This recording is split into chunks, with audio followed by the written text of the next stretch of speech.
কি রে মেজদা ভাই, अबे भी उदास उदास ना, माने बाबा जेठू पेपटो के पढ़े हो, ये तो सरासर ना इंसाफी हो गया है। মেজদা ভাই তুই কি মেজো মামি আর মার কথা আমি গায়ে মাখি না, তো যত কোর্টের ডেট এগিয়ে আসছে আমি দেখছি যে যেন আরো ডেসপারেট হয়ে উঠছে। সব ইমোশনাল পেপটক করে দিচ্ছে, কিন্তু কোর্ট তো আর এইসব ইমোশন শুনবে না, জানবে না, দেখবে না।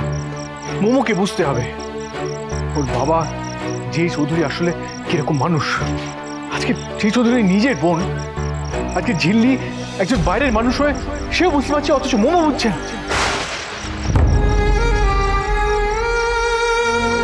ঝিল্লি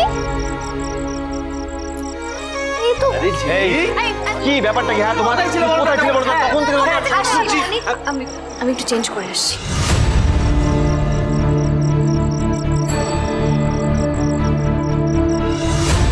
ঝিল্লি ওইভাবে ছুটে চলে গেল কেন? What happened to her?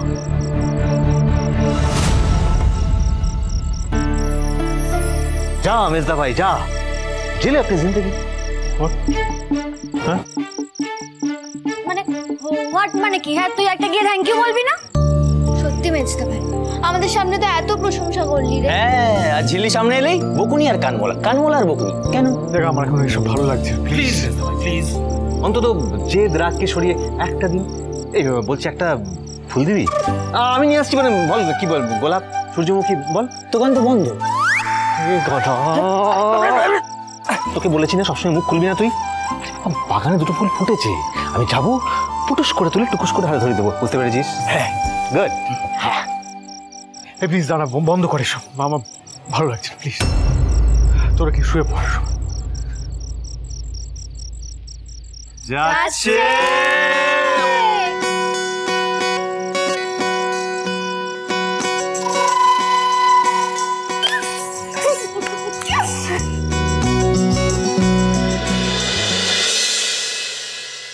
কৃষ, আমার তো চলে যাওয়াই উচিত বল।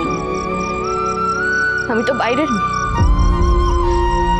এতদিনেও আমি মিস্টার সিংহ রায়ের আপন হতে পারলাম না, বাইরের মেয়ে হয়েই থেকে গেলাম আমি।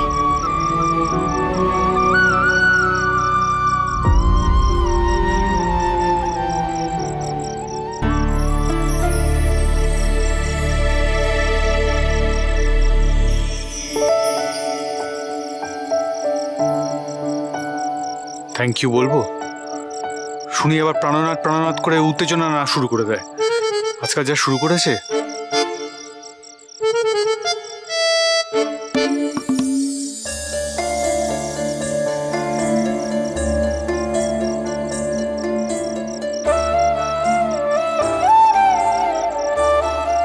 কি করা উচিত ঠিক বুঝে পাচ্ছি না।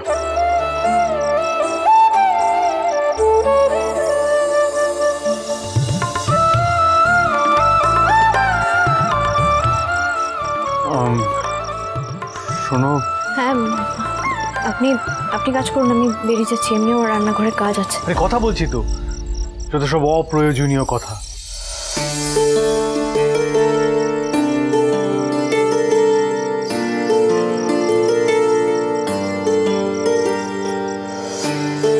কিছু বলবেন? অঙ্ক নিয়ে বসতে হবে, মনে আছে তো? আপনি কি? হ্যাঁ আপনি কেন? আমি অঙ্ক শিখবো না, আমি গুণও শিখবো না, আমার কাছে না ক্যালকুলেটর আছে। আরে কি হলোটা কি?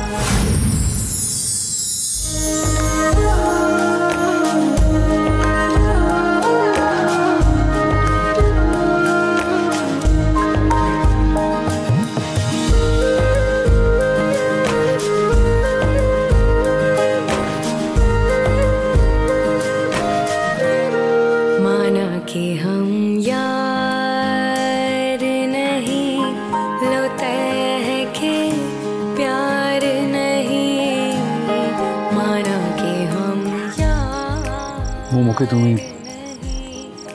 যেভাবে তখন বোঝালে, যেভাবে হ্যান্ডেল করলে, আমি দেখেছি, শুনেছি। You did the right thing. Momo কতটা বুঝেছে আমি জানি না, but what you did, You deserve an appreciation. Thank you for Momo. বাইরের লোককে তো থ্যাংক ইউ বলে চলে। আপনি একদম ঠিক কাজ করছেন। আমি আরো নিশ্চিত হয়ে যাচ্ছি মিস্টার সিংহরে যে আপনি আমায় চান না। তাই আমাদের দুজনের দূরে সরে যাওয়াটাই মঙ্গলের।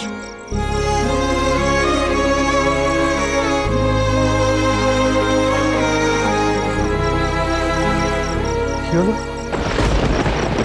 কখন যে কি চাই কি ভাবে কিছুই বুঝে উঠতে পারি না। Seriously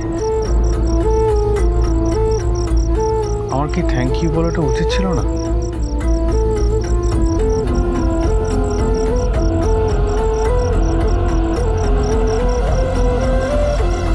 You deserve an appreciation. Thank you for Momo. ঝিল্লি, ঝিল্লি ডেকেছিলে যে আমাকে? হ্যাঁ অনুদি, বলছি যে শোনো না, এই বড়িটা তেজপাতাটা ওখানে রাখবে, হ্যাঁ, আর নুনটা ওইদিকে। বড়মা কি বলে জানো তো? বড়মা বলে যে ওইদিকে রোদ এসে পড়ে তো, তাই ওদিকে নুনটা রাখলে নুনে জল কাটবে না। এ নাও, এগুলো একটু রেখে এসো তো ওদিকে। ধরো।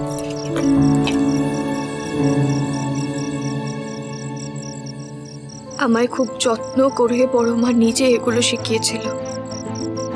সেসব ছেড়ে চলে যেতে হবে। কেউ বাধ্য করেনি, যেতেও বলেনি, কিন্তু আমায় চলে যেতে হবে। আসলে এই তেঁতুল পাতার মায়া থেকে নিজেকে ছাড়িয়ে নেওয়াটাই না বড্ড কঠিন। এই যে কোকো, মোমো, মিষ্টি, ওদের সাথে আর দেখা হবে না, এটা ভাবলেই বুকের ভেতরটা কেমন ছ্যাট করে উঠছে। ওরা বড় হোক, ওদের আমি বোঝাবো কেন সেদিন আমি চলে গিয়েছিলাম। ভালো না বেশে যে স্বামী স্ত্রীর সম্পর্কে থাকা যায় না।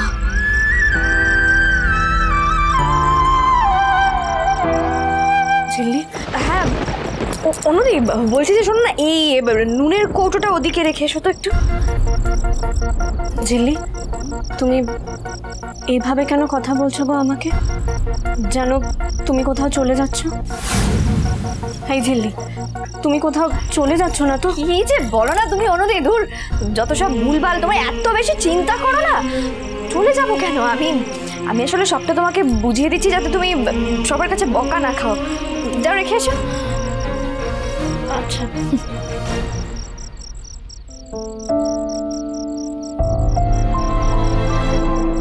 মিথ্যে বললাম অনুদি, কি বা করবো বলো?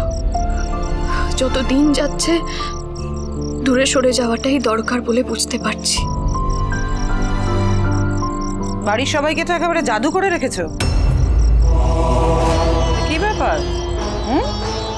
এই দায়িত্বটা ঝেড়ে ফেলা হচ্ছে কেন? পালাবে নাকি তোমার দাদার সাথে? এই উড়নচণ্ডী মেয়েকে নিয়ে আর কি বা ভাববো, এছাড়া আর কি বা করতে পারে? তা শোনো বাপু, যদি পালাও একেবারে পালাবে, ওই পালানোর নামে না যাতায়াতের নাটক করো না। মেজবউ, মেজবউ মা লক্ষ্মী বড় চঞ্চলা। তোমাদের হেঁচেলের কথা আমি থাকতে চাই না, কিন্তু বারবার মা লক্ষ্মীকে এভাবে পায়ে ঠেলো না মেজবউ।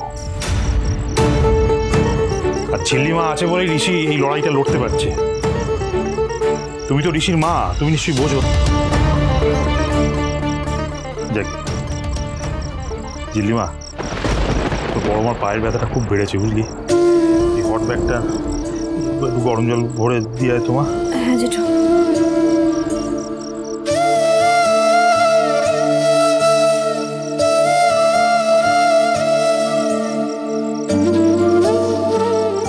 আন্টি,